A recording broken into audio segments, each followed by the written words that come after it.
Ya, pemirsa, Anda kembali bersama Live Event Presiden Pilihan Kita. Langsung saja saya kembali melanjutkan perbincangan dengan Mas Pram dan juga Mas Ade. Mas Pram, jika Anda melihat ada banyak kasus sebenarnya kan, yang kasus korupsi yang belum kunjung selesai, prosesnya lama begitu. Kita sebut saja kasus Senturi.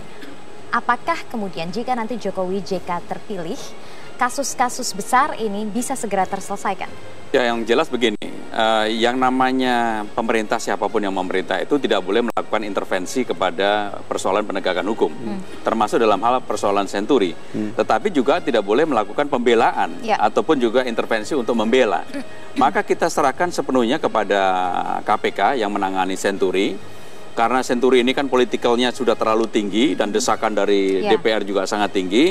Kami meyakini kalau KPK tidak punya beban politik, katakanlah kebetulan Senturi ini kan erat kaitannya dengan pemerintahan yang sekarang, maka saya yakin pasti teman-teman di KPK akan menangani persoalan ini secara lebih jernih.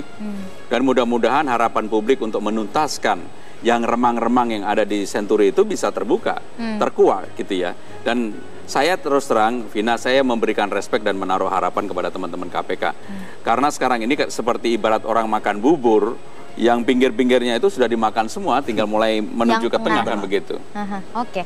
Nah, Mas Ade, Anda melihat apakah ada optimisme siapapun nanti yang akan menjadi presiden terpilih, jika itu Jokowi JK atau Prabowo Hatta, untuk menyelesaikan kasus-kasus besar seperti Senturi misalnya? Jokowi agak optimis lah. Agak optimis. Kenapa begitu? Ya, saya kira, karena yang satunya gerbongnya banyak. Ya, terlalu banyak beban menurut saya sih.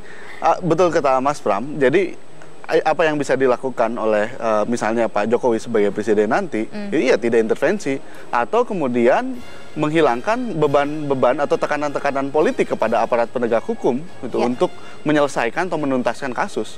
Itu yang bisa dilakukan gitu ya. Karena urusan penyelesaian kasus dan sebagainya serahkan saja ke aparat penegak hukum, bukan kemudian ini gitu ya. Tapi yang penting adalah apa yang diserukan oleh pemerintah pusat begitu untuk penyelesaian kasus-kasus korupsi, untuk tegas dan tidak ada tekanan terutama dari pemerintah. Kalau presidennya atau kepala pimpinannya tidak punya banyak beban gitu ya, baik beban pribadi maupun kelompok, saya kira bisa dengan mudah kasus-kasus bisa diselesaikan.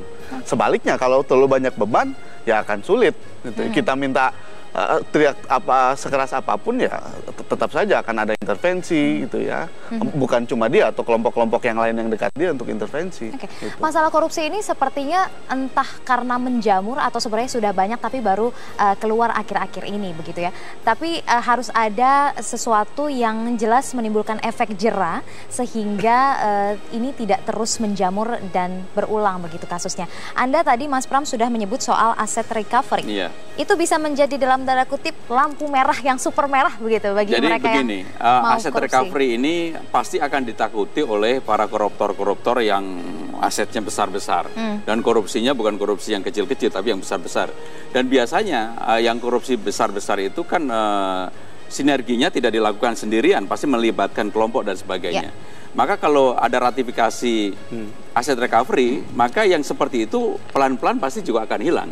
Vina, saya ingin mengatakan begini ya, kan orang mengatakan bahwa dulu korupsi itu nggak sebanyak sekarang.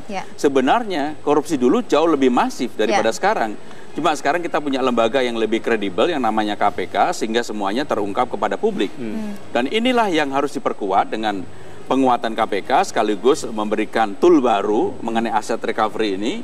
Dan kalau itu ada, saya yakin sekarang orang akan berpikir, terutama bagi yang sekarang ini sudah kaya-kaya itu.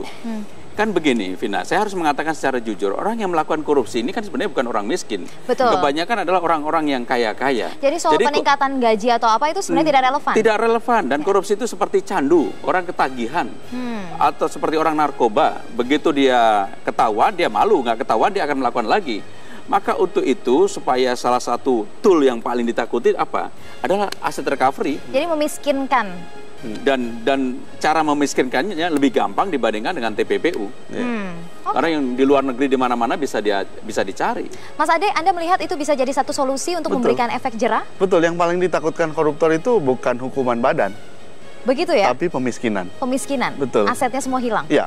Dan saya kira ini pasti akan menimbulkan efek jera. Gitu. Orang akan kapok karena reason dia untuk melakukan korupsi itu kan penumpukan kekayaan, ya buat dirinya atau kelompoknya. Untuk kalau reasonnya gitu ya. sudah dihapus, ya dia nggak punya reason lagi untuk melakukan korupsi. Gitu. Anda melihat selama ini jika itu sebagai satu solusi bisa diratifikasi, apa yang menghalangi kemudian belum? Ya tadi Mas Pram sudah sebutkan.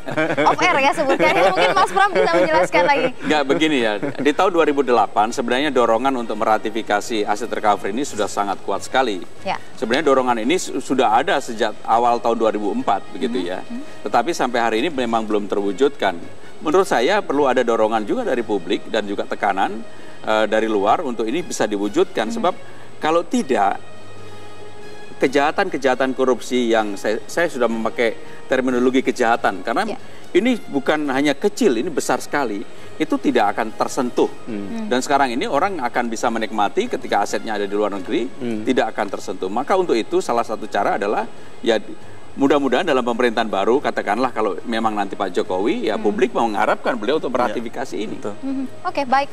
Kita masih akan memperbincangkan soal bagaimana apa yang bisa dilakukan oleh pemerintah ke depannya untuk memberantas masalah korupsi yang sudah semakin akut ini. Pemirsa, kami masih akan kembali setelah jeda berikut. Tetaplah bersama live event Presiden Pilihan Kita.